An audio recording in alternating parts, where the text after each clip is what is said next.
नमस्कार. आपण पाठीमागच्या तासाला मॉडर्न पिरियोडिक टेबल हा 11वी मधला एक महत्त्वाचा चॅप्टर आपण चालू केलता. या मॉडर्न पिरियोडिक टेबल मध्ये पाठीमागच्या तासाला पिरियोडिक टेबलची डेव्हलपमेंट कशी होत गेली किंवा कोण कोणत्या सायंटिस्टने पिरियोडिक टेबलची माहिती सांगितली हे आपण बघितलं. त्याच्यामध्ये आपण पहिली थिअरी बघितली होती डोबेराइनर ट्रायड, जी आपण 10वी मध्ये सुद्धा बघितली होती. 11वीला आपल्याला ते नाही, पण आपण पार्ट रिपीट केलता डोबेराइनर ट्रायड. त्याच्यामध्ये आपण पहिल्यांदा ट्रायड म्हणजे काय बघितलं. कशाला म्हणलं triad? The element which are arranged in a group of 3 having similar properties, म्हणजे समान गुणधर्म असणाऱ्या 3 मूलद्रव्याच्या गटाला आपण काय म्हणलं त्रिके. आणि त्याच्यावरून आपण डोबेराइनरचा जो नियम आहे ते काय सांगितलं, तर त्रिकामधील मधल्या मूलद्रव्याचा अणुवस्तुमानांक हा राहिलेल्या 2 मूलद्रव्याच्या अणुवस्तुमानांकाच्या सरासरी इतका किंवा जवळपास असतो. The atomic mass of the middle element in a triad is equal to or average equal to average atomic mass of other 2. हे आपण पाठीमागच्या तासाला बघितलं आणि त्याची एक्झाम्पल. आता त्याच्यानंतर आपण दुसरी एक थेरी बघितली होती जी आपल्याला 10वीला सुद्धा होती, Newlands law of octaves. Newlands law of octaves, Newlands law of octaves, Newlands law of octaves. त्यालाच आपण काय म्हणतो न्यूलँडच्या अष्टकत्वाचा नियम. न्यूलँडच्या अष्टकत्वाचा नियम, न्यूलँडच्या अष्टकत्वाचा नियम.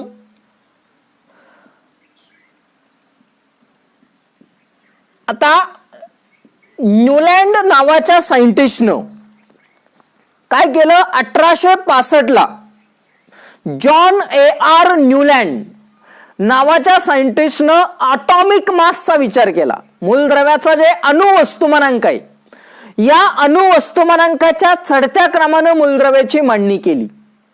मूलद्रव्याच्या चढत्या क्रमानं मांडणी केली असता त्याला असं आढळलं की प्रत्येक 8व्या मूलद्रव्याचे गुणधर्म हे पहिल्या मूलद्रव्याच्या गुणधर्मासारखे आढळतात.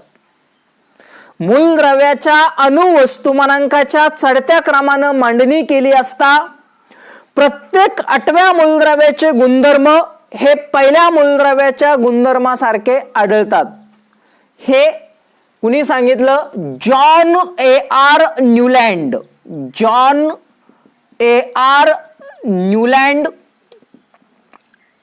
नावाच्या सायंटिस्टनं सांगितलं. आता बघा त्यानं काय केलं, मूलद्रव्याच्या अणुवस्तुमानांकाच्या चढत्या क्रमानं मांडणी केली.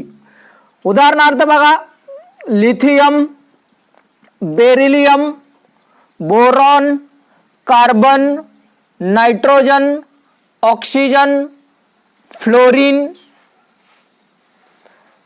त्याच्यानंतर निऑन. परंतु त्यावेळेस जी नोबल गॅसेस आहेत त्या नोबल गॅसेसचा शोध लागलेला नव्हता, त्यामुळे तिथं निऑन लिहिलेलं नाही. पण sodium, magnesium, aluminium, silicon, phosphorus, sulphur, chlorine, potassium आणि कॅल्शियम ही आपण मूलद्रव्याची मांडणी केली. याचा अणुवस्तुमानांक 7, 9, 11, 12, 14, 16, 19, सोडियमचा 23, मॅग्नेशियमचा 24, ॲल्युमिनियमचा 27, सिलिकॉनचा 29, फॉस्फरसचा 31, सल्फरचा 32, क्लोरीनचा 35.5, पोटॅशियमचा 39 आणि कॅल्शियमचा 40.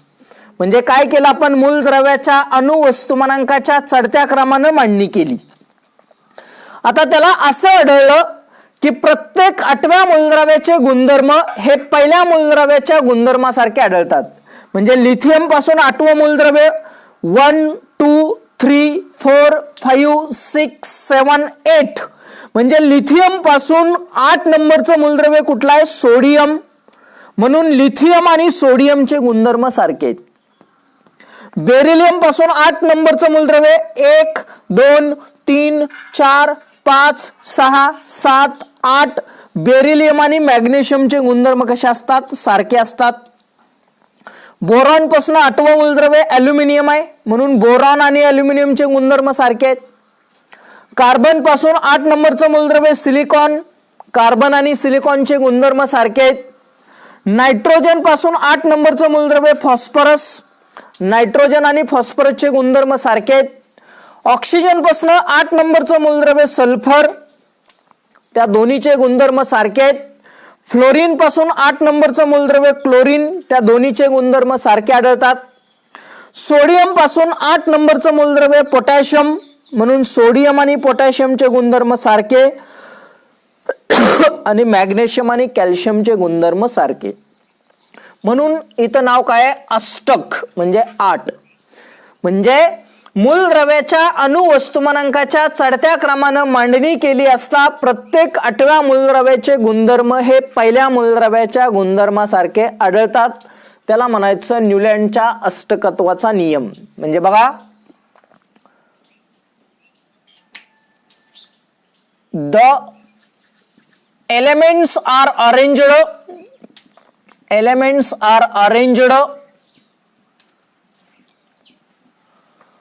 with their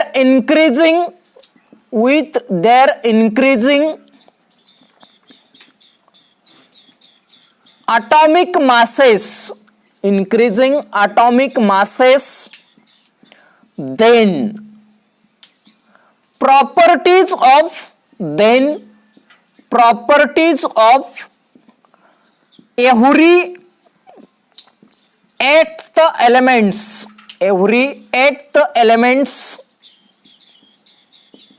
are similar to the properties of first element. याला म्हणायचं न्यूलँडच्या अष्टकत्वाचा नियम. म्हणजे न्यूलँड्स लॉ ऑफ ऑक्टेव्स हे आपण 10वी मध्ये बघितलं होतं. आता न्यूलँड नंतर तिसरा सायंटिस्ट आहे मेंडेलिव्हज पिरियॉडिक टेबल. हेही आपण 10वी मध्ये बघितलेलं आहे. Mendeleev's periodic table.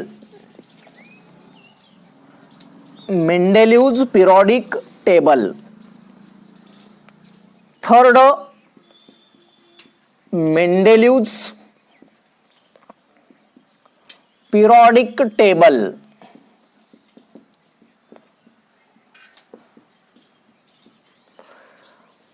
आता मेंडेलिव्ह नावाच्या सायंटिस्टनं फर्स्ट मिनिंगफुल आणि रिमार्केबल जर पिरियॉडिक टेबलची मांडणी कुणी केली असेल तर मेंडेलिव्हनं मिनिंगफुल अँड रिमार्केबल म्हणजे अर्थपूर्ण आणि लक्षात घेण्याजोगं मूलद्रव्याची मांडणी कुणी केली तर मेंडेलिव्ह नावाच्या सायंटिस्टनं. डिमित्री मेंडेलिव्ह, त्याचं नाव काय आहे? डिमित्री मेंडेलिव्ह. 1869 ला या नावाच्या सायंटिस्टनं काय केलं तर मूलद्रव्याचं वर्गीकरण करण्याची पहिली चांगल्या पद्धतीनं थेरी सांगितली. आता हा जो मेंडेलिव्ह आहे, या मेंडेलिव्हनं ॲटॉमिक मासचा विचार केला. कशाचा विचार केला? ॲटॉमिक मास म्हणजे अणुवस्तुमानांकाचा विचार करून त्यानं काय केलं? मूलद्रव्याची मांडणी केली. मग आपण 10वी मध्ये बघितलेत मेंडेलिव्ह पिरियॉडिक थेरीमध्ये आपण त्याचे मेरिट्स असतील, डिमेरिट्स असतील, हा सगळा पार्ट आपण तिथं बघितलाय. आणि या सगळ्याचा विचार करून मेंडेलिव्हनं काय केलं? त्याचा स्वतःचा लॉ सांगितला होता. त्याला आपण काय म्हणलं होतं? Mendeleev periodic law. Mendeleev's periodic law. आणि मेंडेलिव्हनं काय केलं तर त्या मूलद्रव्याच्या फिजिकल आणि केमिकल प्रॉपर्टीचा स्टडी केला. आणि त्याच्यावरून त्यानं लॉ काय सांगितला होता, the physical and chemical properties are the periodic functions of their atomic masses. The physical and chemical properties of the elements are the periodic functions of their atomic masses. हा आपण modern periodic law म्हणलं होतं. म्हणजे तो law काय आहे बघा, the physical and chemical properties, the physical and chemical properties of the elements are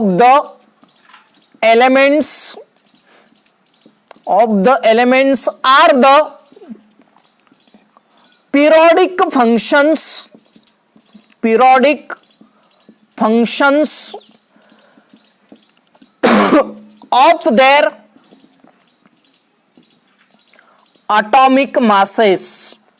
of their atomic masses.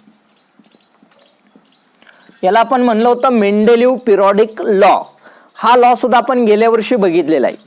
मग आपण गेल्या वर्षी बघितलं होतं ज्यावेळेस मेंडेलिव्हनं 1869 ला ती थेरी सांगितली त्यावेळेस नोबल गॅसेसचा शोध लागलेला नव्हता. परंतु त्या मेंडेलिव्हनं जी पिरियडिक टेबलची मांडणी केली ते मांडणी केली असता नंतर नोबल गॅसेसचा ज्यावेळेस शोध लागला त्यावेळेस त्यानं त्या नोबल गॅसेससाठी वेगळा ग्रुप केला. म्हणजे पिरियडिक टेबलची रचना न बदलता त्या मूलद्रव्याची मांडणी त्यानं काय केली, एक वेगळा त्याला ग्रुप केला. आपल्याला माहित आहे मेंडेलिव्हनं काय केलं, पिरियड आणि ग्रुपचा विचार केला. त्याच्यानंतर मेंडेलिव्हनं काही मूलद्रव्यांचा शोध लागला नव्हता तरी सुद्धा त्या मूलद्रव्यासाठी त्यानं एम्प्टी स्पेस ठेवली होती. आपण गेल्या वर्षी बघितलंय इका बोरॉन, इका ॲल्युमिनियम आणि इका सिलिकॉन अशी त्या मूलद्रव्यांना त्यानं नावं दिलती ज्या मूलद्रव्याचा शोध लागला नव्हता.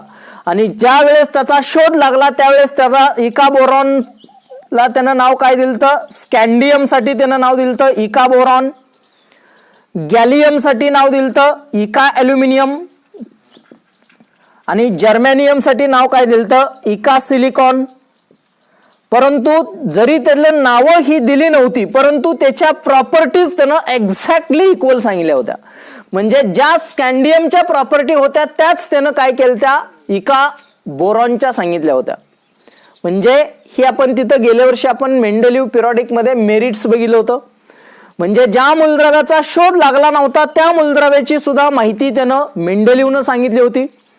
नोबल गॅसेसचा शोध लागला नव्हता, ज्यावेळेस त्यांचा शोध लागला त्यावेळेस पिरियडिक टेबलची रचना न बदलता त्याच्यासाठी त्यानं सेपरेट ग्रुप केला. असं आपण गेल्या वर्षी मेंडेलिव्ह पिरियडिक टेबल हा त्याच्यामध्ये बघितलं होतं. आणि आता आपल्याला जी सध्या जी वापरतो ती आहे मॉडर्न पिरियडिक टेबल. ते आपल्याला आता डिटेलमध्ये बघायचं आहे. Modern periodic table, modern periodic table, modern periodic table जे आपला चॅप्टर आहे मॉडर्न पिरियडिक टेबल. आता हा जो मॉडर्न पिरियडिक टेबल आहे हा कुणी सांगितला, हेनरी मोस्ले नावाच्या सायंटिस्टनं. हेनरी मोस्ले 1913 ला हेनरी मोस्ले नावाच्या सायंटिस्टनं हा मॉडर्न पिरियडिक टेबल सांगितलंय. आता मोस्लेनं काय केलं तर ग्राफ काढला, काही मूलद्रव्याच्या फिजिकल केमिकल प्रॉपर्टीचा स्टडी केला आणि त्यानं ग्राफ काढला. एक्सरे ट्यूबचा वापर करून त्यानं काय केलंय, एक्सरे ट्यूबचा वापर केला. एक्सरे ट्यूबवरनं त्यानं काय केलं, एक्सपेरिमेंट केलं आणि एक्सपेरिमेंट वरनं त्यानं काय केला, ग्राफ काढला. ग्राफ, आता ग्राफ कशाचा काढला तर डेल्टा व्ही म्हणजे frequency versus atomic number, atomic number या दोन्हीचा ग्राफ काढला. आता हे म्हणजे काय, फ्रिक्वेन्सी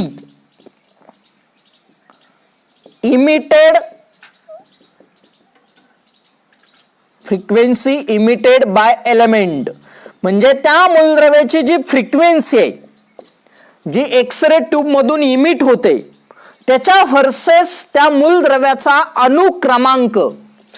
मेंडेलिव्हने काय सांगितलं? अणुवस्तुमानांक. परंतु मोसलेने कशाचा विचार केला? ॲटॉमिक नंबरचा विचार केला. या दोन्हीचा ग्राफ काढला आणि त्या ग्राफचा आधार घेऊन त्यानं काय केलं तर मूलद्रव्याचं वर्गीकरण केलं.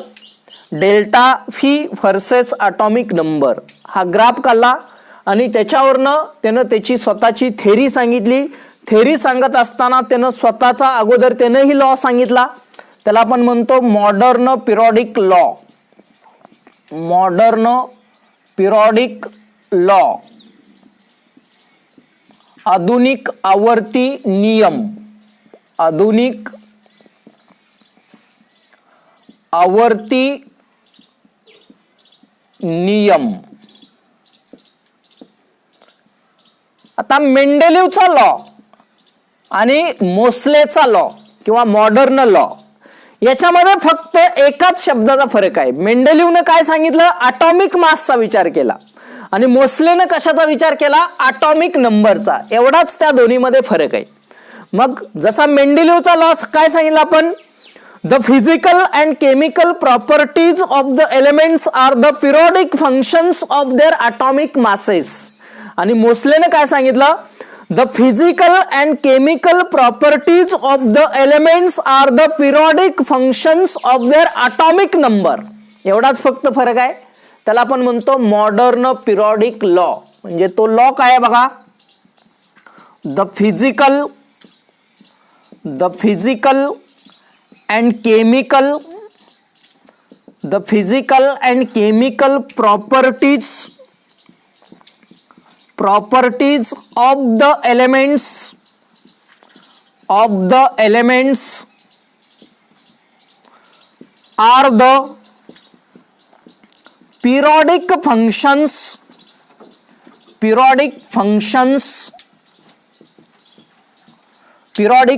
properties of the elements are the periodic functions of their atomic number. त्याला म्हणायचं मॉडर्न पिरियडिक लॉ. मेंडेलिव्ह मध्ये फक्त याच्या जागी काय होतं? ॲटॉमिक मास होतं आणि मोसलेने काय केलं? ॲटॉमिक नंबरचा विचार केला. याला म्हणायचं आधुनिक आवर्ती नियम. The physical and chemical properties of the elements are the periodic functions of their atomic number. हा आहे मॉडर्न पिरियडिक लॉ आणि मॉडर्न पिरियडिक टेबल. आता आपल्याला या मॉडर्न पिरियडिक लॉ नंतर आपल्याला मॉडर्न पिरियडिक टेबलचं स्ट्रक्चर बघायचं आहे. म्हणजे मूलद्रव्याची मांडणी करत असताना त्यानं हा जो मॉडर्न पिरियडिक टेबल आहे स्ट्रक्चर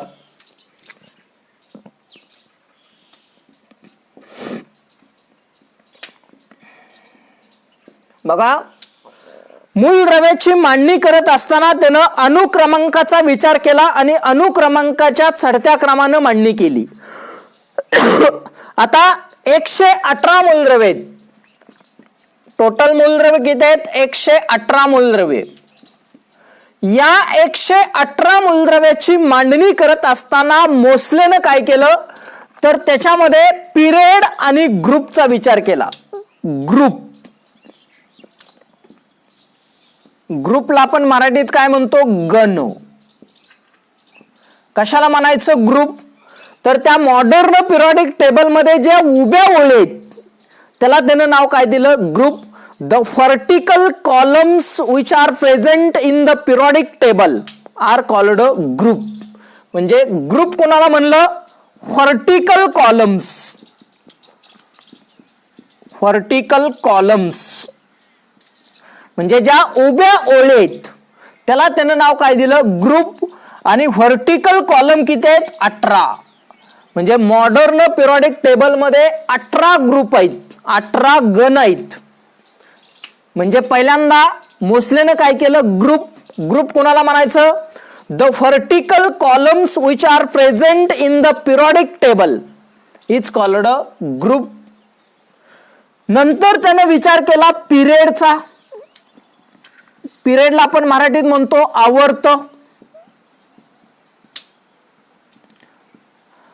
पिरियड कोणाला म्हणलं, ज्या आडव्या ओळीत हॉरिझॉन्टल रोज, त्याला त्यानं नाव काय दिलं, पिरियड.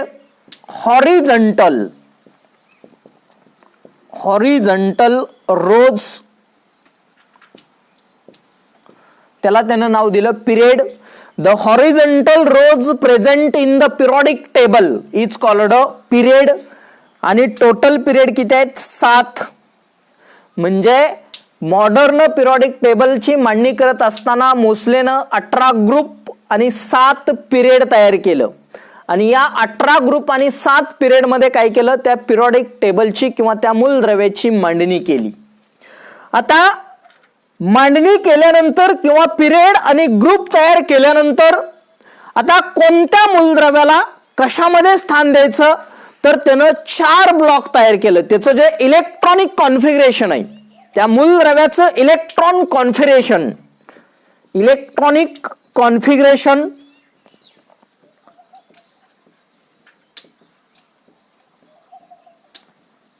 इलेक्ट्रॉन संरूपन. इलेक्ट्रॉनिक कॉन्फिगरेशन म्हणजे काय, इलेक्ट्रॉन संरूपन.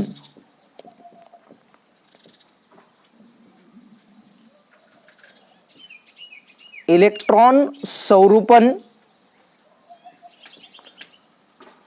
आता इलेक्ट्रॉन संरूपावरनं त्या 118 मूलद्रव्याचं मांडणी करत असताना त्यानं 4 ब्लॉक तयार केलं. इलेक्ट्रॉनिक कॉन्फिगरेशनवरनं काय केलं,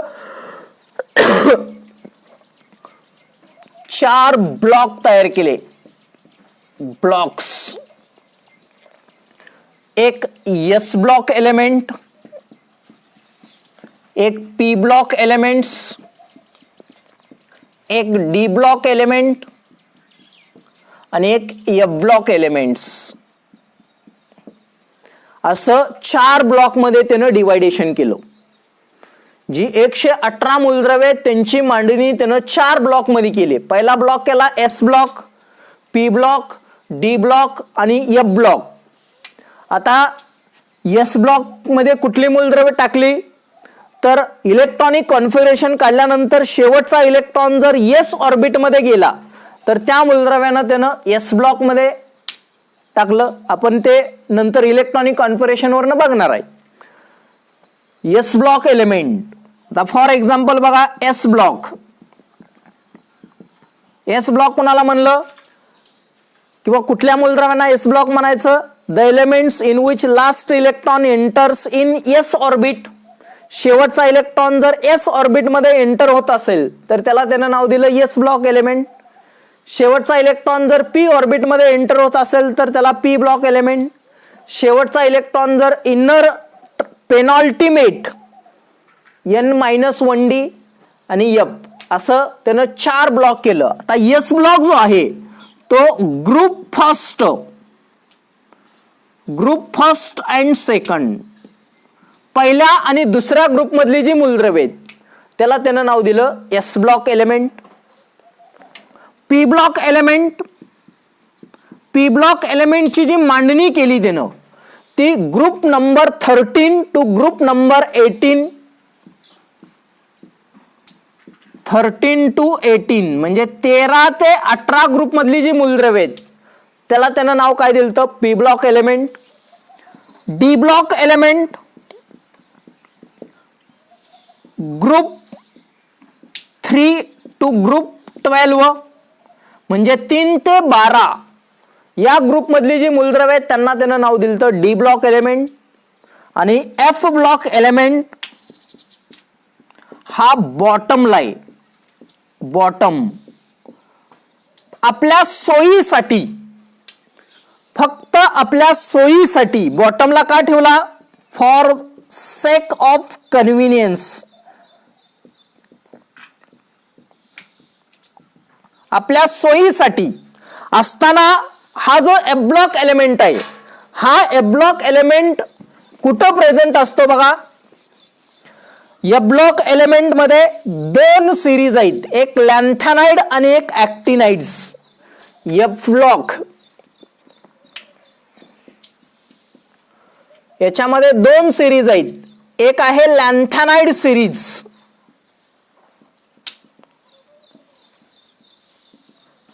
आणि एक आहे ऍक्टिनाइड सिरीज.